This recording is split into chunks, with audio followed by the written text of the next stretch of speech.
Palavra da Verdade, com Hernandes Dias Lopes. Deus está neste lugar.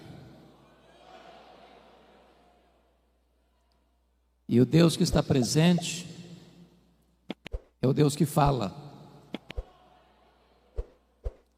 E a sua voz é poderosa.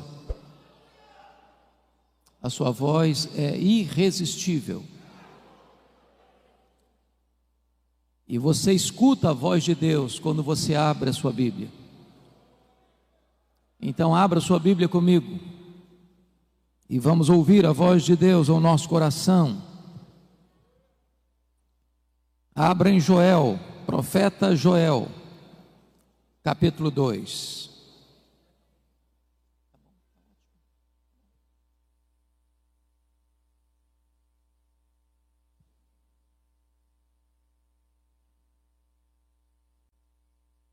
Profeta Joel, capítulo 2.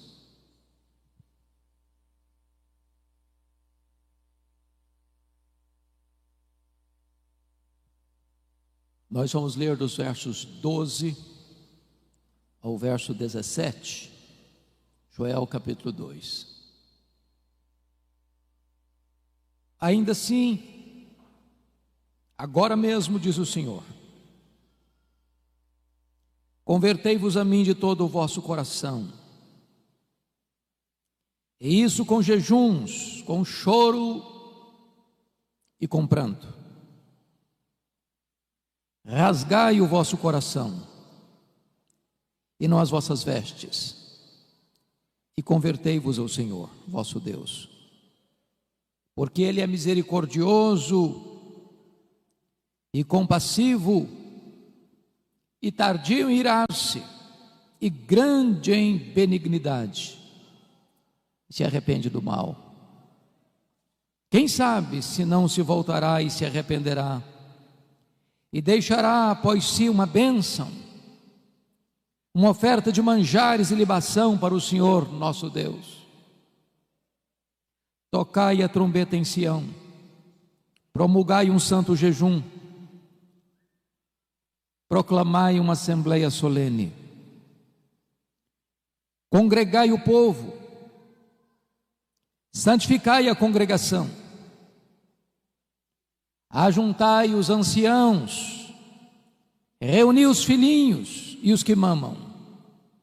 Saia o noivo da sua recâmara e a noiva do seu aposento. Chorem os sacerdotes, ministros do Senhor, entre o pórtico e o altar, e orem. Poupa o teu povo, ó Senhor, e não entregues a tua herança ao opróbrio, para que as nações façam escárnio dele, porque hão de dizer entre os povos: onde está o seu Deus? Ainda nesse mesmo capítulo, versos 28 e 29. E acontecerá depois que derramarei o meu espírito sobre toda a carne. Vossos filhos e vossas filhas profetizarão, vossos velhos sonharão, e vossos jovens terão visões. Até sobre os servos, sobre as servas, derramarei o meu espírito naqueles dias. Aleluia. Amém. Eu estou diante de uma assembleia majoritariamente de jovens.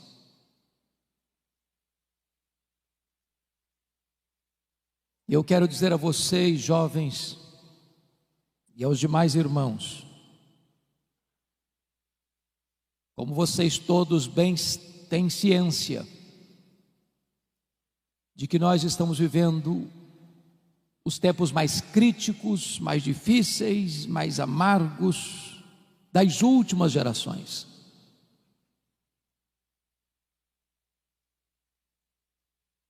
Nós estamos vivendo um tempo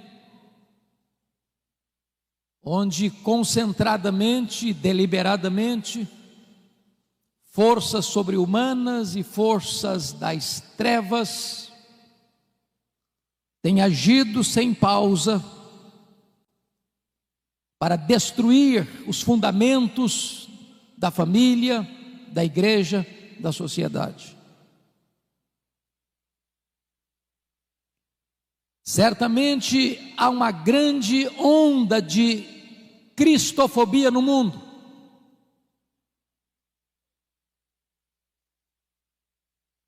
Em muitos lugares, enquanto estamos reunidos aqui, crentes estão sendo presos, torturados, mortos. Mas essa não é a perseguição mais perigosa, porque ao longo da história o sangue dos mártires tem sido a sementeira do Evangelho. A perseguição mais perigosa é a ideológica, é a filosófica, é aquela que vem de mansinho, se aninha, se instala e vai minando a fé cristã, vai destruindo os fundamentos. E esta onda que nós estamos vendo hoje, nas universidades, nos parlamentos, nas cortes, onde nações outrora protestantes evangélicas já estão se curvando, cedendo e se colocando de cócoras diante desse ataque tão sutil, mas tão frontal. Em tempos assim, não é possível uma igreja tímida, fraca, que se conforma com este século, resistir a esta onda. Portanto, a maior necessidade nossa, na nossa geração, irmãos, é de um poderoso avivamento espiritual. Talvez você olhe para o cenário, onde na Europa a igreja parece estar coberta de cinzas, onde você olha para a América e vê as denominações históricas rendidas ao liberalismo, onde você vê no Brasil denominações que já se renderam ao liberalismo e outras mergulharam-se no sincretismo, onde uma onda de ateísmo cresce no mundo, inclusive no Brasil. Você diz, diante dessa crise, desse cenário cinzento, como esperar um avivamento? Como crer num avivamento? E eu quero dizer a vocês que os grandes avivamentos da história nasceram do ventre da crise. A crise não é um impedimento para a ação de Deus. A crise muitas vezes é o caminho mediante o qual Deus se apresenta à sua igreja, porque quando o homem não tem saída para os seus problemas, Deus abre um caminho no deserto, Deus abre um caminho no meio do mar, Deus faz o seu caminho na tempestade.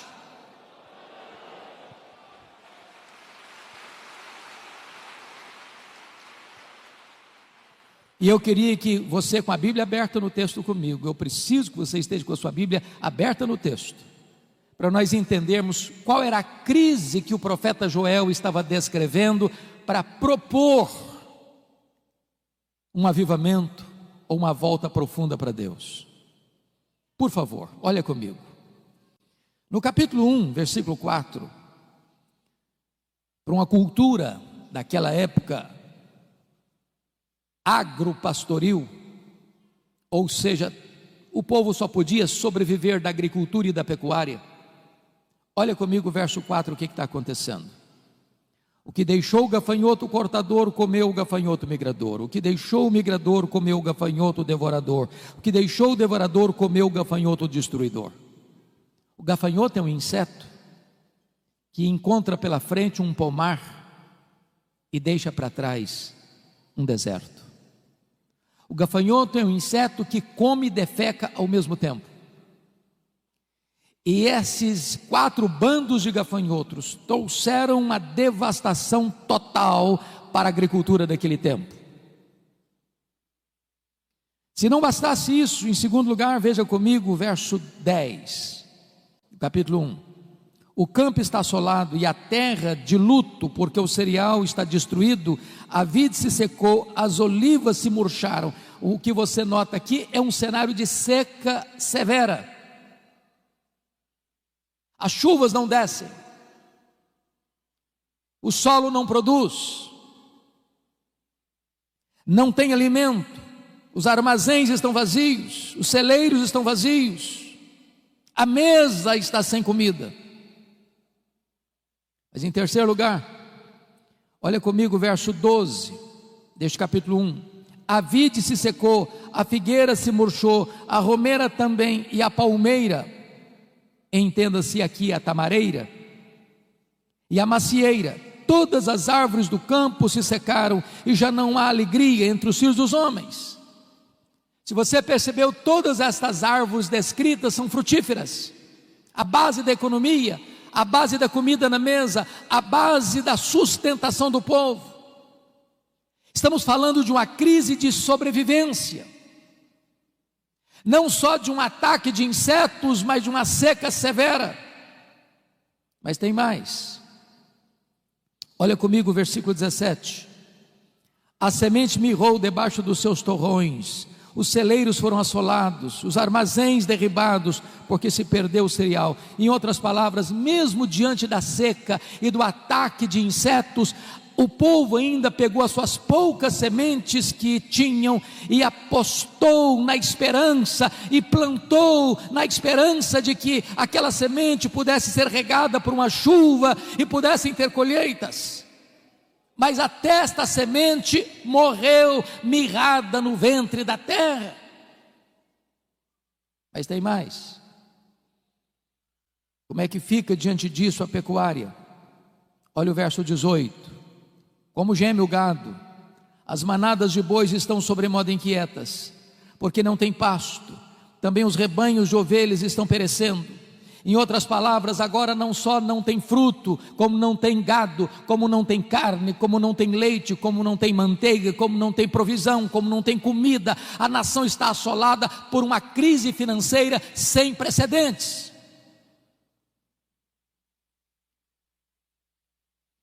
Se você perceber, a crise não fica só aí. Quando chega no capítulo 2, o profeta faz a descrição de uma invasão militar. Muito provavelmente ele está descrevendo aqueles dias vividos pelo rei Ezequias, quando o reino do norte, cuja capital era Samaria, caiu no poder da Síria. E agora este mesmo poderoso exército que derrotou as 10 tribos do norte, cerca Jerusalém. Um poder irresistível. E a descrição que ele faz no capítulo 2 é de que o povo está completamente cercado, entrincheirado, encurralado e não tem condições de oferecer resistência a este poderoso exército que está cercando a cidade. Este é o cenário. Crise política, econômica. Se você perceber comigo no capítulo 1, versículo 9, a igreja está sofrendo as consequências. Cortada está da casa do Senhor a oferta de manjares e a libação, e os sacerdotes, ministros do Senhor, estão enlutados. Então tem crise na igreja, tem crise no Estado, tem crise na economia, tem crise na política, tem crise social, tem crise para todo lado. O que fazer numa hora dessa? É aí que entra o capítulo 2, versículo 12, que nós lemos. Ainda assim, agora mesmo, diz o Senhor, convertei-vos a mim. O Brasil está em crise, o mundo está em crise, os homens estão desesperados. Mas quando na crise o povo de Deus se volta para Deus, nasce o sol da esperança. Nasce a cura, nasce a restauração. E eu gostaria que você olhasse comigo nesta noite, quais são esses aspectos dessa volta para Deus, a natureza dessa volta para Deus. Primeiro, é uma volta para uma relação pessoal com Deus. Olha o verso 12, convertei-vos a mim. Não se trata de uma relação institucional. Não se trata apenas de você ser membro de Canaã ou de qualquer outra comunidade cristã evangélica de Fortaleza. Se trata sim de uma relação pessoal de você com Deus, de você se voltar para Deus, de você conhecer a intimidade de Deus, de você saber quem é Deus na sua vida, na sua história, é de você se render por completo ao Deus vivo e todo-poderoso, que pode pegar você hoje e levantar você, e revestir você de forças, e avivar o seu coração.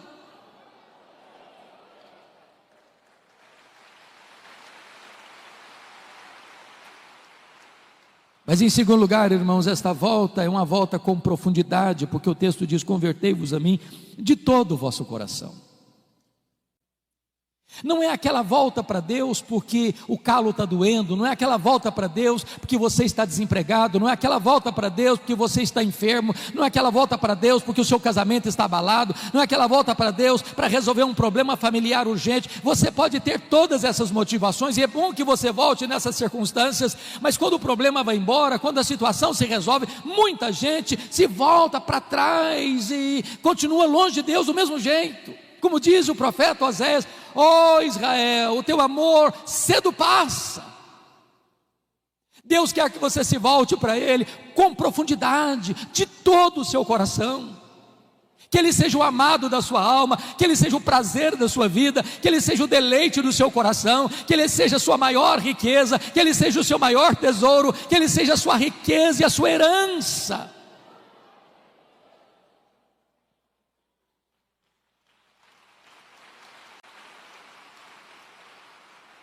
Mas em terceiro lugar, essa volta para Deus é uma volta com diligência, porque o versículo 12 diz: convertei-vos a mim de todo o vosso coração, e isso com jejuns.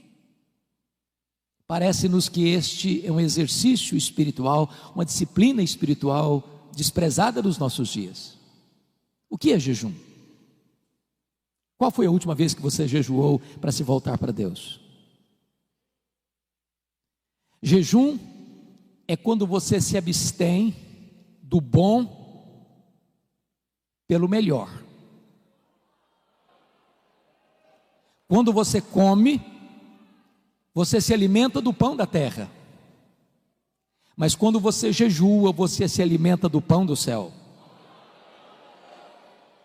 O pão da terra é um símbolo do pão do céu.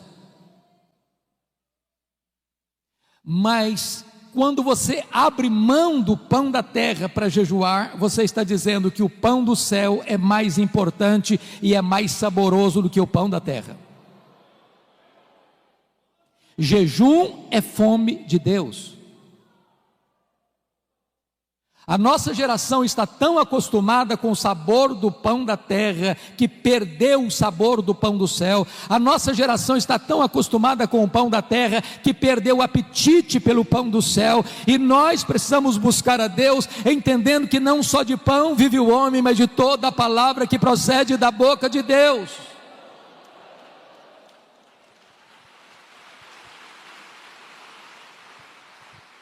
O apóstolo Paulo, escrevendo aos Coríntios, disse: portanto, quer comais, quer bebais, quer façais qualquer outra coisa, fazei tudo para a glória de Deus.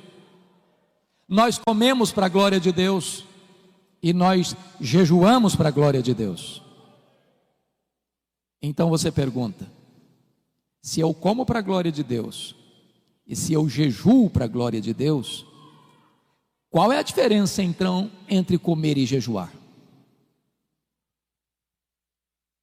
É que quando você come para a glória de Deus, você se alimenta do símbolo do pão do céu. Mas quando você jejua para a glória de Deus, você se alimenta do próprio pão do céu. Oh, irmãos, nós precisamos nos voltar para Deus, desejando mais a Deus do que as bênçãos de Deus. Mais a presença de Jesus, como cantamos, do que dinheiro, do que sucesso, do que prazeres. Mas em quarto lugar, irmãos, essa volta para Deus, confiram comigo, esta volta para Deus precisa ser uma volta com quebrantamento, porque o verso 12 ainda diz: convertei-vos a mim com choro e com pranto. Às vezes nós estamos voltando para Deus com o coração seco demais e com os olhos enxutos demais.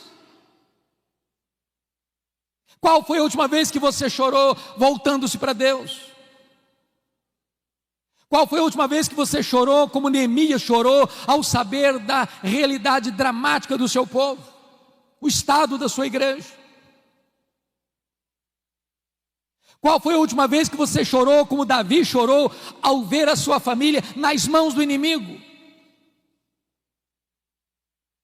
Qual foi a última vez que você chorou como Pedro chorou pelos seus próprios pecados? Qual foi a última vez que você chorou ao olhar para Jerusalém de hoje, olhar para a igreja de hoje, como Jesus chorou à entrada da porta de Jerusalém? Jerusalém, Jerusalém, quantas vezes quis eu agasalhar-te debaixo das minhas asas e tu não quiseste. É hora de chorar, irmãos. Chorar pelos nossos pecados, chorar pelo estado da nossa nação, chorar pelos nossos governantes, chorar pela nossa cidade, chorar pela igreja.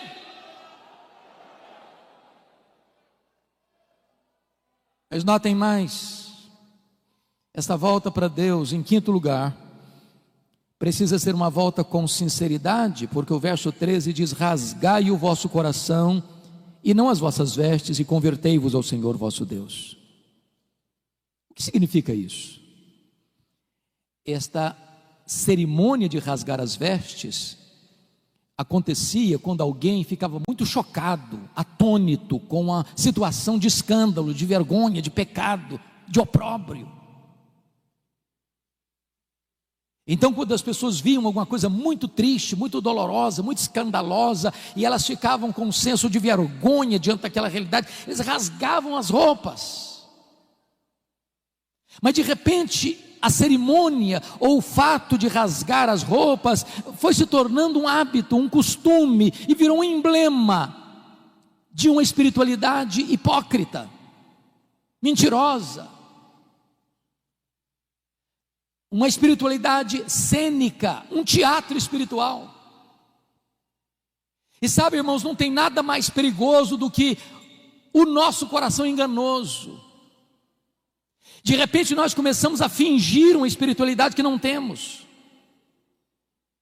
De repente nós temos uma espiritualidade de palco, de performance, de teatro, onde nós passamos uma ideia de que somos cheios do Espírito Santo quando estamos secos. De repente nós passamos uma espiritualidade de gente de Deus, de cheio do Espírito Santo, de oração e de piedade, que isso não acontece mais. Muitas vezes nós somos como Moisés, que desceu do monte Sinai, o rosto dele brilhava, e diz a Bíblia que as pessoas não podiam se aproximar dele por causa da glória de Deus, do brilho do rosto dele. E então o que Moisés fez?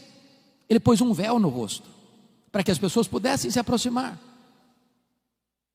Mas esse homem tão ousado, esse homem que fez dobrar diante dele com um cajado na mão o mais poderoso império do mundo, o império egípcio, diz a Bíblia que num dia ele foi covarde, ele não foi ousado, ele não foi corajoso. Sabe que dia? Quando ele percebeu que aquele brilho do rosto dele estava desvanecendo, e ele não queria que ninguém soubesse disso. Ele manteve o véu quando não precisava mais do véu. Ele queria passar uma imagem para as pessoas que ele era muito espiritual. Ele queria passar para as pessoas a ideia de que a Shekinah de Deus estava no rosto dele. E diz Paulo, nesse dia ele não foi ousado. E você e eu, se queremos experimentar um poderoso reavivamento espiritual, precisamos ter muito cuidado com os clichês, com os jargões que nós criamos. Às vezes nós vamos orar, damos uma tremidazinha na voz para passar a ideia que nós somos espirituais. Deus não se importa com isso. Ele conhece o coração. Ele está dizendo, rasgue o coração, rasgue o coração, rasgue o coração nessa volta para mim.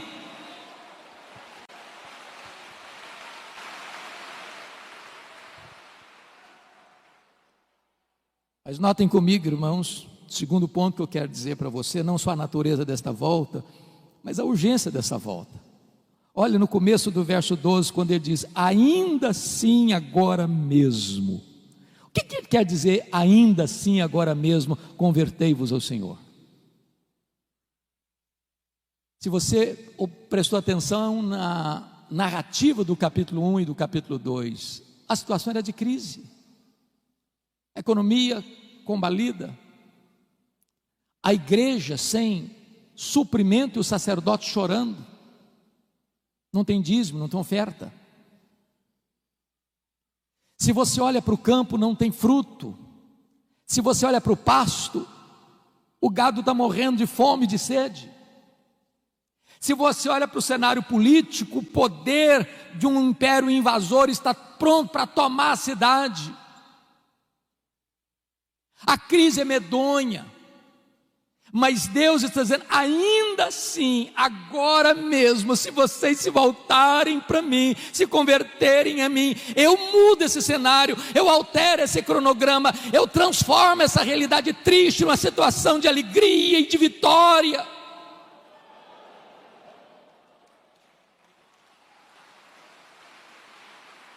Os destinos de uma nação, irmãos, não estão nas mãos dos governantes. Não é de Brasília que procede a restauração da nação, é do coração da igreja de Jesus Cristo. O Senhor Deus disse: se o meu povo, que se chama pelo meu nome, se humilhar e orar e me buscar e se converter de seus maus caminhos, então eu ouvirei dos céus, perdoarei os seus pecados e sararei a sua terra. Em tempos de avivamento, Deus levanta a igreja e Deus restaura a nação. Eu quero conclamar você, jovem, você pai, você mãe que está aqui. É tempo de nós nos voltarmos para Deus. Não dá para esperar mais, não dá para sermos crentes meia boca mais, não dá para sermos crentes mornos mais, não dá para sermos gente descomprometida mais. É tempo de nos voltarmos para Deus. Isso é urgentíssimo.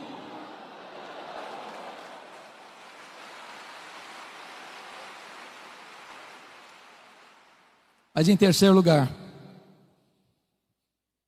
depois que você examina a natureza da volta e a urgência da volta, o profeta Joel vai nos dar um motivo para essa volta para Deus. Confira comigo o verso 13. Convertei-vos ao Senhor vosso Deus. Por quê? Olha a razão. Por quê? Porque Ele é misericordioso e tardio em irar-se, e grande em benignidade, e se arrepende do mal. Quantas vezes você e eu já choramos pelo nosso pecado? Quantas vezes vocês e eu já dissemos: Senhor, tem misericórdia de mim? Porque se Deus observar os nossos pecados, nós vamos perecer. Talvez você pergunte: mas como assim, pastor? Pecando? Presbíteros, líderes? Deixa eu dizer uma coisa a você. Se você não está vendo os seus pecados, é porque você está longe da luz. As pessoas que mais confessam os seus pecados e mais choram pelos seus pecados, não são as que mais pecam, são as que mais perto de Deus andam. Porque quando nós estamos na presença daquele que é santo, santo, santo, até os serafins cobrem o rosto.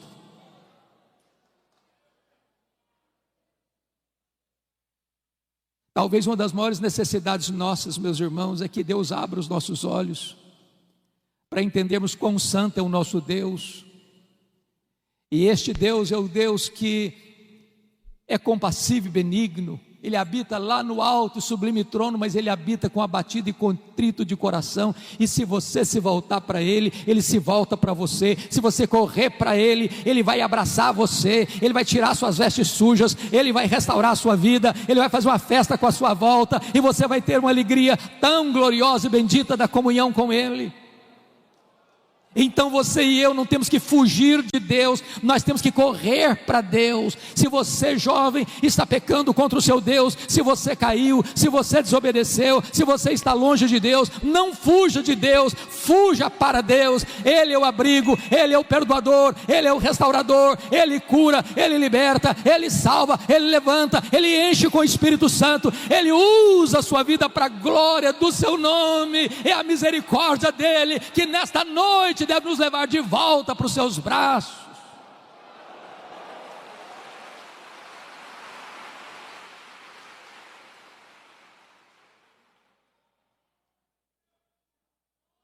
Mas notem comigo, como é que deve ser esta convocação para a volta para Deus. Olha o versículo 15 comigo. Tocai a trombeta em Sião. Oh, irmãos amados, está escrito: promulgai um santo jejum e proclamai uma assembleia solene. O que esse texto está dizendo é que o seu e o meu problema não está lá fora, está aqui dentro do nosso coração. A trombeta não é tocada para fora dos muros, a trombeta é tocada para dentro de Sião.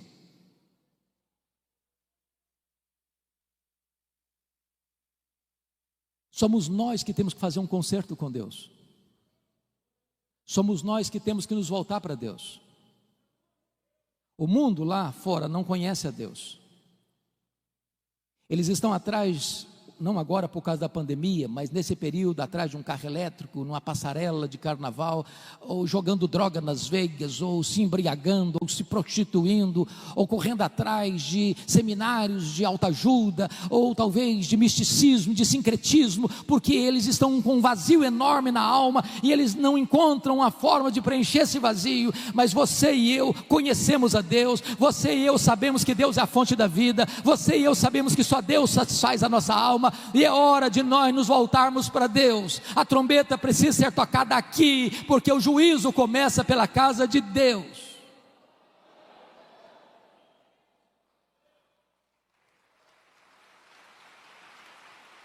O nosso maior problema não vem de fora, mas vem do nosso próprio coração. E é curioso, meus amados, que há um momento em que o jejum deixa de ser particular. Jesus disse que quando você for jejuar, não é se, é quando, porque pressupõe que crente jejua. Você deve lavar o rosto, você não deve fazer propaganda, você não deve trocar trombeta. Mas há um momento em que a crise é grande e é geral. Esse jejum não é mais particular, esse jejum é convocado, é conclamado, ele é geral, ele é para todos. E quem sabe nós precisamos hoje, irmãos, dizer: meu Deus, nós precisamos nos voltar para Ti. E todos precisam voltar. Você precisa voltar. É necessário conclamar um jejum solene, uma convocação solene, uma assembleia solene, para que todos se voltem para Deus. Mas quem são esses integrantes que vão voltar para Deus? Confira comigo, por gentileza, o versículo de número 16: congregai o povo, santificai a congregação, ajuntai os anciãos. Primeiro, os anciãos. Quem são os anciãos? São os líderes. Os primeiros a pôr o pé na água são os líderes. Os primeiros a acertar a vida com Deus são os líderes. Os primeiros a buscarem a Deus são os líderes. Os de cabeça branca precisam puxar essa fila.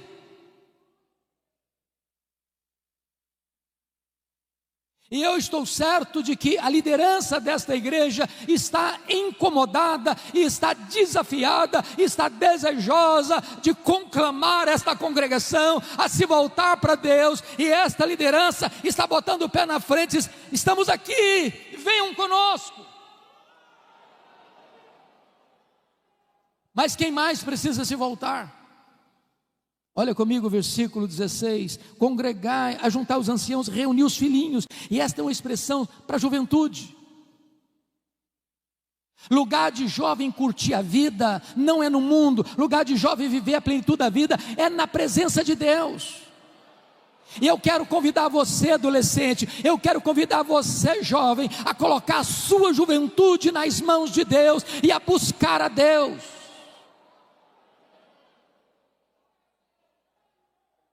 Eu ontem compartilhei com o pastor Gessé da minha alegria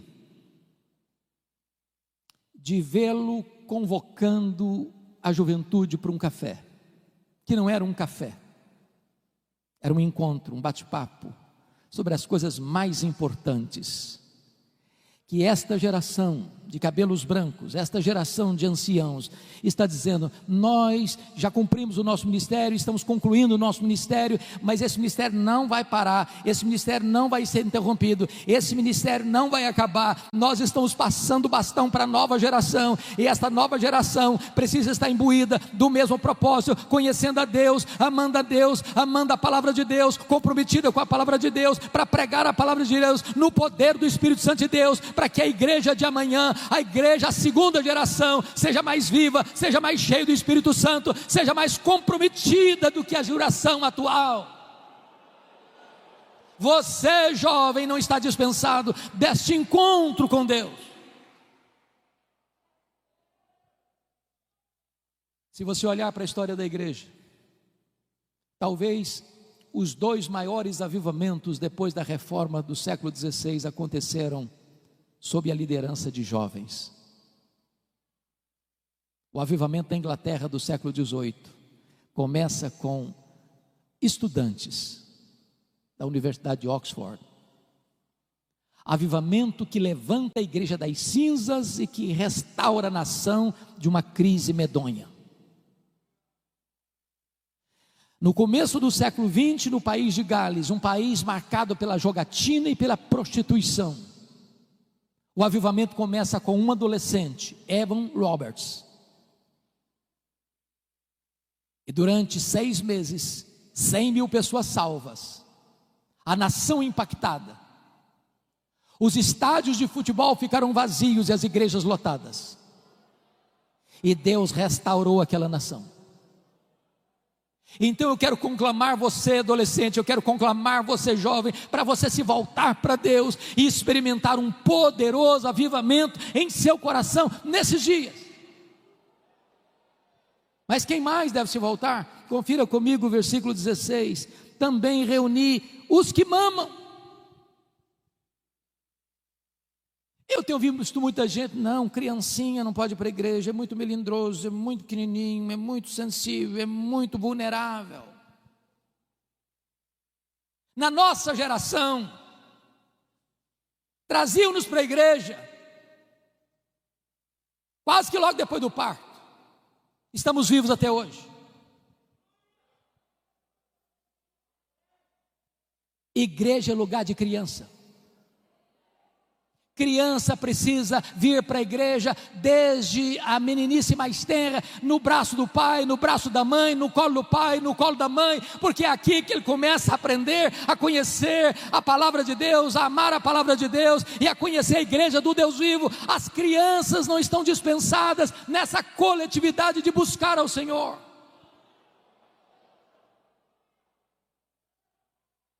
Mas preste atenção.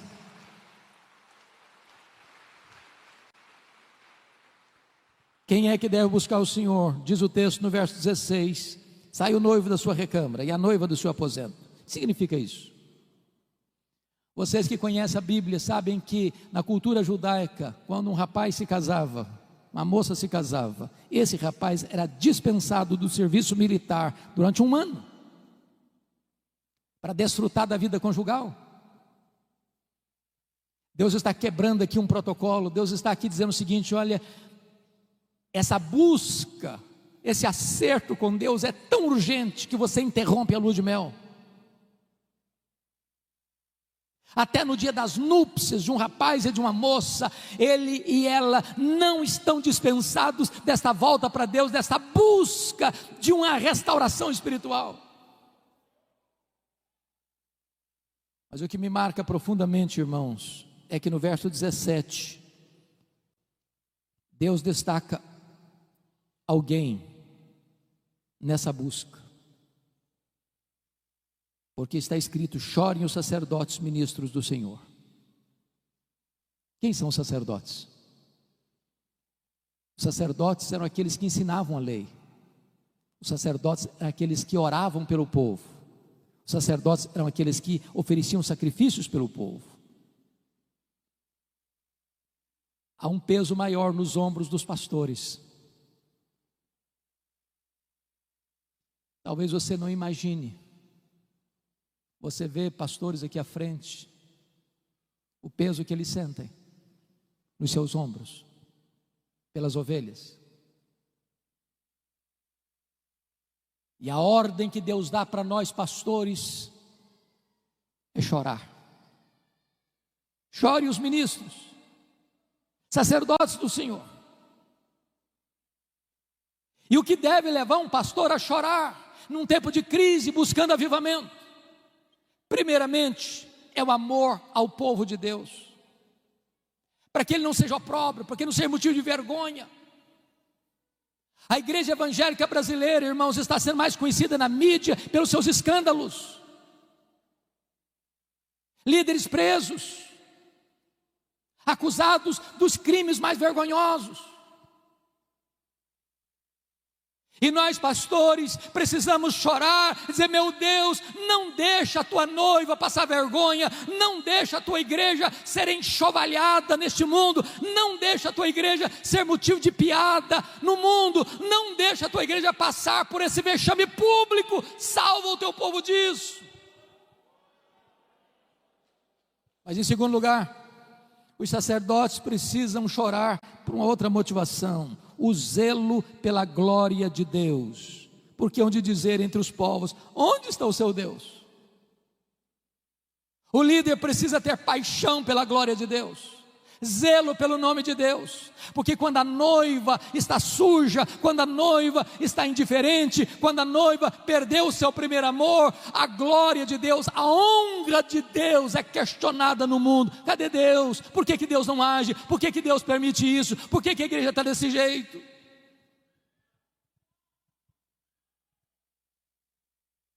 Mas notem comigo, irmãos, que quando o povo atende à conclamação de Deus, um milagre extraordinário começa a acontecer. E a primeira coisa, confira comigo o verso 18, porque tem uma palavra aí que é a dobradiça do texto, é o elo de ligação do texto. Então, o Senhor se mostrou zeloso da sua terra e compadeceu-se do seu povo. Irmãos, nós aguardamos esse tempo de avivamento. Sabe o que vai acontecer? Deus reverte tudo aquilo que estava descrito de crise no capítulo 1. Se não, vejamos. Primeiro, olha o versículo 19 comigo. E respondendo lhe disse: eis que vos envio o cereal e o vinho e o óleo, e dele sereis fartos, e vos não entregarei mais ao opróbrio entre as nações. A economia é recuperada. Quem restaura a economia é o próprio Deus. Segundo lugar, olha comigo o versículo 20, diante do cerco do inimigo, olha o que vai acontecer: mas o exército que vem do norte eu removerei para longe de vós, lançá-lo-ei em uma terra seca e deserta. O inimigo que está entrando, invadindo, ameaçando, Deus o dispersa, Deus dá livramento. Terceiro, numa época de chuva, de seca, olha o resultado no verso 23: alegrai-vos, pois, filhos de Sião, regozijai-vos no Senhor vosso Deus, porque Ele vos dará em justa medida a chuva, para descer como outrora a chuva temporã e a serôdia. Agora não tem mais seca, tem chuva. Quarto lugar, diante do ataque dos gafanhotos, olha o resultado no verso 25: restituir-vos-ei os anos que foram consumidos pelo gafanhoto migrador, pelo destruidor, pelo cortador, o meu grande exército que enviei contra vós outros. Agora preste atenção: quem mandou os gafanhotos? Não foi o diabo? Eles não vieram de moto próprio. o próprio Deus mandou os 4 grupos de gafanhotos, como disciplina ao seu povo, para que o seu povo se voltasse para Ele. Oh, irmãos amados, Deus está tocando trombetas aos nossos ouvidos. A crise mundial é uma voz altissonante de Deus à sua igreja: meu povo, volte-se para mim, volte-se para mim, volte-se para mim. Que quem tem poder de reverter essa crise sou eu. Quem tem poder de suspender essa crise sou eu. Quem tem poder de levantar a igreja e restaurar as nações sou eu.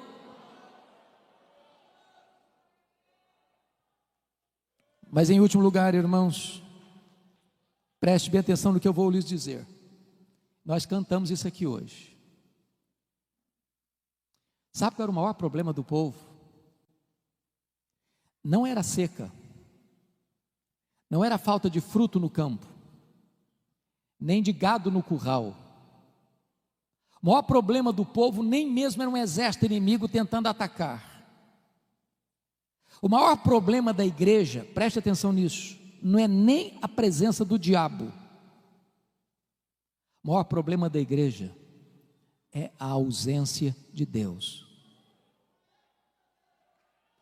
Foi o que Paulo disse: se Deus é por nós, quem será contra nós? Você e eu podemos perder bens materiais, você e eu podemos perder emprego, você e eu podemos perder até a saúde. O que você e eu nunca podemos perder é a presença de Deus. É a presença de Deus. Não tem nada mais triste, irmãos, do que a inscrição Icabode, foi-se a glória do Senhor. É por isso que está escrito no verso, confira comigo aí por gentileza, 27, sabereis que eu estou no meio de Israel, e que eu sou o Senhor vosso Deus, e não há outro, e o meu povo jamais será envergonhado. É a presença de Deus, é a presença de Deus, é a presença de Deus. Eu quero concluir, levando você agora para os versos 28 e 29, porque está escrito assim: e acontecerá depois, preste atenção, não antes, e acontecerá depois. Depois de quê? Depois que o povo de Deus se volta para Deus de todo o coração, com jejuns, com choro, com pranto, rasgando o coração e não as vestes. Depois que o povo de Deus se volta para Deus, olha a promessa: e acontecerá depois que derramarei o meu espírito sobre toda a carne. Vossos filhos e vossas filhas profetizarão, vossos velhos sonharão, vossos jovens terão visões, e até sobre os servos e sobre as servas derramarei o meu espírito naqueles dias. Sabe o que aconteceu, irmãos? Essa promessa de Joel, mais de 600 anos depois, se cumpre no dia de Pentecostes. E quando Pedro se levanta, porque o povo está perguntando o que quer isso dizer, atônito, uns achando com preconceito são galileus, outros com desprezo, estão bêbados. Pedro se levanta e diz assim: não, eles não estão bêbados. O que está acontecendo aqui é o que disse o profeta Joel: e acontecerá depois que derramarei do meu espírito sobre toda a carne. E esta promessa não é apenas para nós, não é apenas para vós, é para os vossos filhos, é para aqueles que estão ainda longe, é para quantos o Senhor nosso Deus chamar. Significa o seguinte: essa promessa de Joel é para a igreja evangélica, Assembleia de Deus, Ministério Canaã. Esta promessa é para você que está aqui hoje, nesta noite. Esta promessa é para você que está acompanhando este culto pela internet. Esta promessa é para a igreja evangélica brasileira. Esta promessa é para os nossos dias.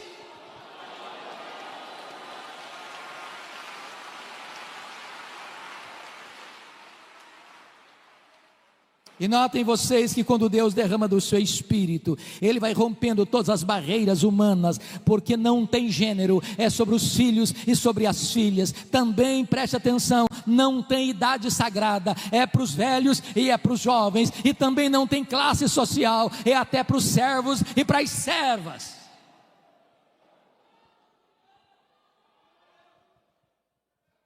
E diz o texto, duas coisas eu destaco para fechar.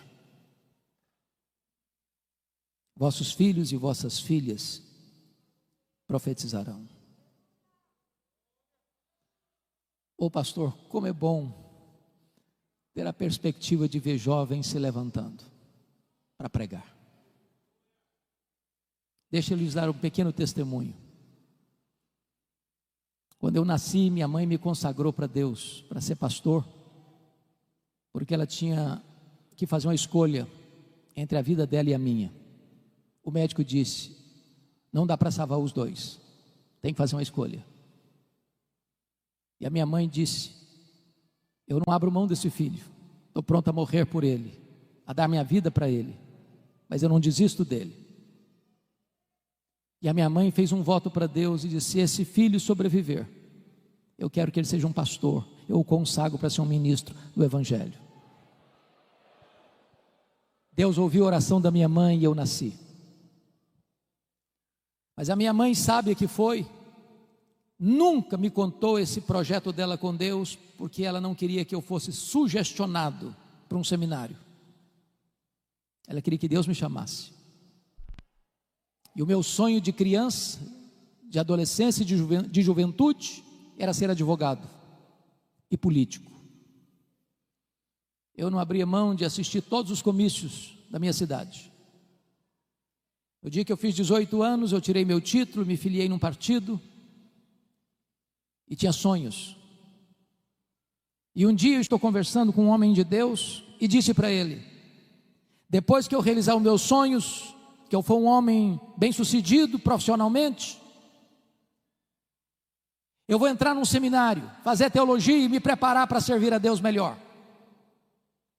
E esse homem usado por Deus botou o dedo no meu nariz e disse, você quer dar as sobras para Deus? Deus quer você agora, com a sua juventude, com a sua inteligência, com a sua força. E aquela palavra entrou no meu coração como uma flecha. E aquele dia foi o dia do meu chamado para o ministério. Eu quero dizer para você, jovem, que hoje esteve no café da manhã, e outros mais que Deus há de levantar, que você possa se levantar para ser um pregador poderoso da palavra de Deus na nossa geração. Que o melhor dos nossos filhos se levantem como pregadores nessa geração. Vossos filhos e vossas filhas profetizarão. Mas tem mais, está escrito aqui, vossos velhos sonharão. O que significa isso? Não é que você comeu um pouco mais no jantar e de noite sonhou, não. Se você perceber a marca do velho, e eu posso dizer isso porque meus cabelos já estão brancos, é que nós vivemos das glórias do passado. Nós começamos a ler a vida pelas lentes do retrovisor. E quando um velho está cheio do Espírito Santo, ele começa a olhar para frente. Ele começa a ter planos, ele começa a sonhar, ele começa a projetar, ele começa a ter alvos elevados. Ele é um Caleb que com 85 anos quer conquistar uma montanha. Então deixa eu dizer uma coisa para você de cabelos brancos, não tem aposentadoria no reino de Deus. Enquanto você tiver fôlego de vida, enquanto você tiver um fiapo de vida, você está convocado a fazer a obra de Deus.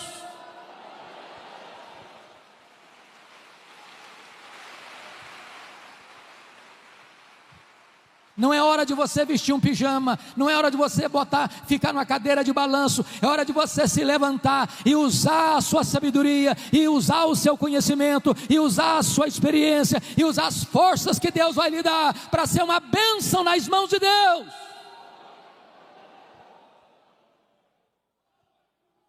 Mas o texto conclui dizendo: e os vossos jovens terão visões. Claro que não está falando também de visões místicas. A marca do jovem é ter força, mas falta-lhe a experiência. Mas um jovem cheio do Espírito Santo, ele é mais sábio do que um velho insensato. Um jovem cheio do Espírito Santo, ele tem visão da obra de Deus, e ele quer alcançar grandes coisas para Deus. E a nossa oração, irmãos, é que Deus se compadeça de nós, para que nós nos levantemos, crianças de peito, adolescentes e jovens, noivo e noiva, recém-casados, servos e servas, velhos e jovens, todos nós nos levantemos dizendo: Senhor, o Brasil está em crise, o mundo está em crise, a igreja está em crise, mas em tempo de crise o Senhor pode soprar sobre nós o teu sopro. Em tempo de crise o Espírito Santo pode vir sobre nós como um vento impetuoso e encher toda esta casa. Em tempos de crise o Espírito Santo pode descer em línguas como de fogo e pousar sobre cada um de nós e ficarmos cheios do Espírito Santo. E uma igreja cheia do Espírito Santo, ela não teme prisões, ela não teme açoites, ela não teme a morte, ela não teme perseguição, ela não teme martírio, ela não teme pobreza, ela não teme o diabo, ela não teme o mundo. Ela vai avançando, e ela vai avançando, e ela vai conquistando, e a glória de Deus vai se manifestando, e os cativos vão sendo libertos, e os pecadores vão sendo salvos, e um grande avivamento há de varrer a nossa nação para a glória de Deus.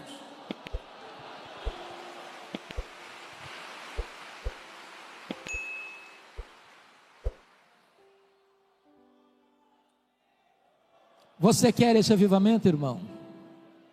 Você anseia por ele? Não dá mais para esperar. Ainda assim, agora mesmo, diz o Senhor: convertei-vos a mim de todo o vosso coração. Que Ele nos ajude. Amém.